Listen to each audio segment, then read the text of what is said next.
నేటి ఆత్మీయ మన్నా. అందరికీ వందనాలండి. అందరూ బాగున్నారా అండి? వాక్యం చూసుకుందామా అండి? అయితే చూసుకుందాము. మత్తయి సువార్త 3వ అధ్యాయము 12వ వచనము. ఆయన చేట ఆయన చేతిలో ఉన్నది.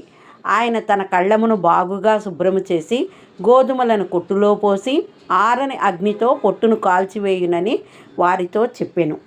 ప్రభు తన చేటలో గోధుమలను పోసుకుని చెరిగి పొట్టంతటిని అగ్నిలో వేసి కాల్చివేయగా ఆయన చేటలో శుభ్రమైన అంటే శ్రేష్టమైన గోధుమలు మిగిలి ఉన్నాయి. ఆ విధంగా ఆయన ఆ యొక్క పొట్టంతటిని అగ్నిలో వేసి కాల్చివేసి మిగిలిన గోధుమలను శ్రేష్టమైనవిగా శుభ్రమైనవిగా మార్చారు. గోధుమ గింజ భూమిలో పడి చావకుండిన ఎడల అది ఒంటిగానే ఉంటుంది. అది చస్తేనే విస్తారంగా ఫలిస్తుంది. లోకాశ, శరీరాశ, నేత్రాశ, జీవడంబములు ఇలాంటివి మనల్ని ఏలుబడి చేస్తున్నప్పుడు మనము దేవుని నామంలో ఫలించడి వారంగా ఉండము. అవి మనలో చస్తేనే మనము దేవుని యందు ఫలింపగలుగుతాము. ఎంతగా అంటే 30దంతలుగా, 60దంతలుగా, 100ంతలుగా, కొలత లేనంతగా ఫలింపగలుగుతాము.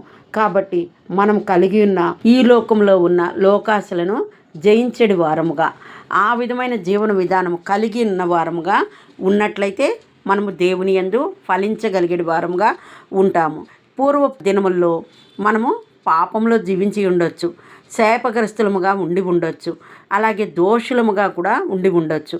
కానీ ప్రభువుని నమ్ముకున్న తర్వాత వాటన్నిటిని విడిచిపెట్టేడి వారముగా ఉండాలి. మునుపటి వాటిని జ్ఞాపకం చేసుకొనక వాటిని విడిచిపెట్టేడి వారముగా, వాటి కొరకు ప్రార్థించి క్షమించమని అడిగేడి వారముగా ఉన్నట్లయితే ప్రభు మన పాపదోషములను క్షమించుటకు సిద్ధముగా ఉన్నారు.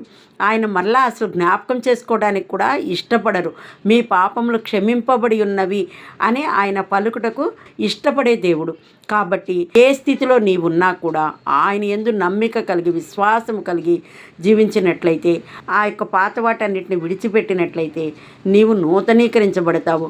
నూతనముగా నీ యొక్క జీవన విధానము మార్చబడుతుంది.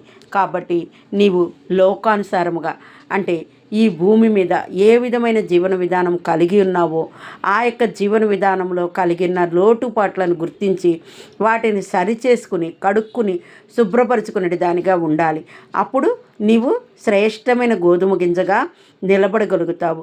నీవు చచ్చి భూమిలో మొలకెత్తి తిరిగి ఫలించడి దానవుగా, 100ంతలుగా నీ కుటుంబాన్ని వృద్ధిపరుచుకునే దానవుగా ఉండగలుగుతావు. అంతేకాక దేవుని పోలి నడుచుకున్నటను బట్టి ఒక మాదిరికరమైన జీవన విధానము కలిగి నిలిచడి దానవుగా ఉండగలుగుతావు.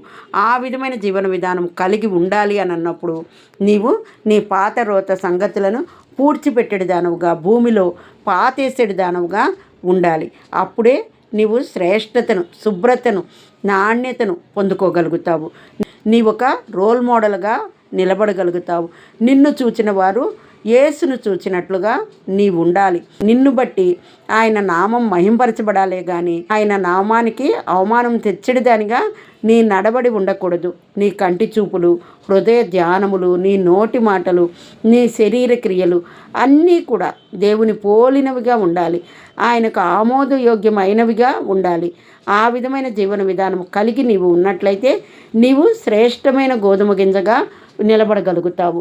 మరి అదే విధముగా వెనుకున్న వాటిని మర్చిపోయి ముందున్న వాటికై వేగిరపడినట్లయితే ఫలభరితముగా మార్చబడతావు.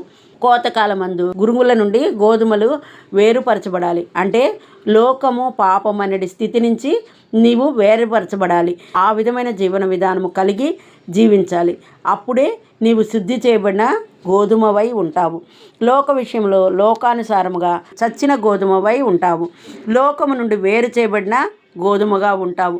అప్పుడు నీవు భూమిలో నుండి మొలకెత్తి విస్తారమైన ఫలభరితమైన పంటను ఇచ్చేడిదానిగా నీ కుటుంబానికే కాదు నీ చుట్టూ ఉన్న వారికి, నీ సంఘానికి ఆశీర్వాదకరముగా ఉండగలుగుతావు. కాబట్టి శ్రేష్టమైన గోధుమ గింజగా మనం ఉండాలని ఆ విధమైన నడవడి కలిగి జీవించేడి వారముగా ఉందుముగాక. ఆమెన్. హల్లెలూయా.